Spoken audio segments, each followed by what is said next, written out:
The gift provides something, I think, that is unique in that it's who we are, physical, substance, and we move and work in our environment, bringing the best of our work to God.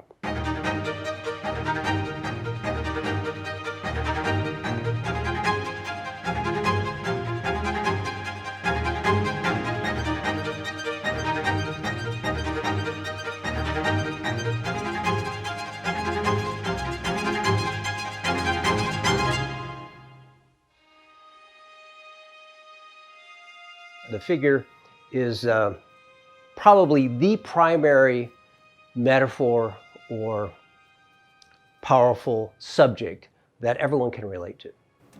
So when I started thinking about doing something large to celebrate the human experience, I wanted to do something abstract, maybe some movement up above, this and that. And in the end, I sketched and drew and thought, and I just came back to the human figure. Some of the earlier sketches had the figure sort of protecting itself from the all-powerful God above, so to speak, physically. And in the end, I led up to pieces that had arms raised. Decided to do this figure standing on this plinth, this raised plinth, brought it to the president. And I actually hadn't named it, and he said, "Wonderful. Let's call it The Gift and make it a 40th anniversary for the college." Well, this is February. A piece like that takes literally weeks and months to build. Building is one thing, but it also had to be dried. We're talking about 2 tons of clay. I needed scaffolding. I had to build this figure up from hollow blocks, interior blocks, so that it could support itself during a 6-week period. I'm not sure I slept. And the other issue that I had to deal with is that this figure represents all of mankind, male and female. So I have to make what ends up being an androgynous figure that has both male and female aspects. If you notice the rings that expand out from the figure, if you look at them closely, you'll see a kind of like bone-like structure across the top of them.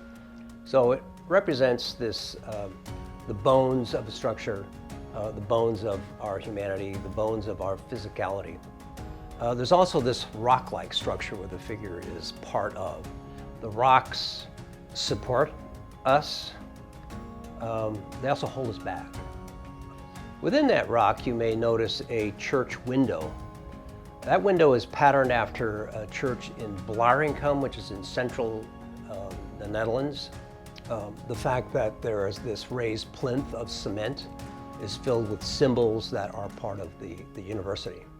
The various departments that are there. It's an extension of sphere sovereignty, of course, where we as God's children are to work in all areas of art. It needs to be open-ended so that people can respond in ways that are different from each other. I mean, I think it's a pretty obvious theme about presenting to God as that figure stands in the various areas of work. I've become a catalyst for it. I'm responsible for every nuance about the piece, how it was made, how it was put together, all the decisions made. No one else has done that, so to speak, and yet it has a life of its own.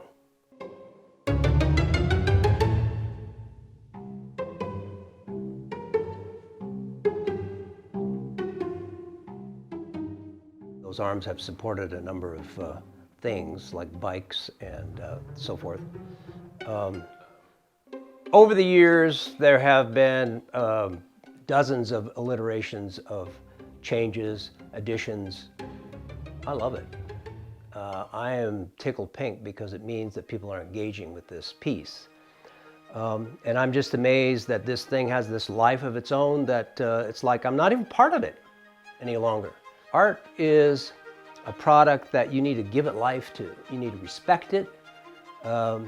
You need to listen to it because it has something to say. So as an artist, you have to be sensitive to that. Even today, 20-some years later, the piece speaks to me.